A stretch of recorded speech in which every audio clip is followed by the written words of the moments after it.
ഹെബ്രായർ 4 മനോഹരമായൊരു വചനം ഇങ്ങനെയുണ്ട്. ഹെബ്രായർ 4:13, നാം കണക്ക് ബോധിപ്പിക്കേണ്ടതും അവിടുത്തെ സന്നിധിയിലാണ്.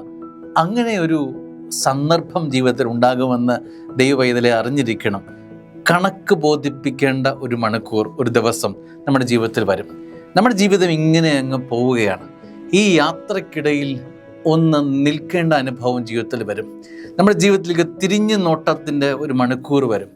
അപ്പോൾ ജീവിതത്തിൻ്റെ കണക്ക് കൂട്ടലുകൾ, എന്തൊക്കെയായിരുന്നു ജീവിതത്തിലെ നേട്ടങ്ങൾ, കോട്ടങ്ങൾ ഇന്നതാണ് ഒക്കെ, അങ്ങനെ ഒരു വിശകലനത്തിൻ്റെ മണിക്കൂർ ഒരുപക്ഷെ ജീവിതത്തിൻ്റെ സായാഹ്നത്തിൽ ഉണ്ടാകുമെന്ന് വചനം ഉറപ്പ് തരികയാണ്.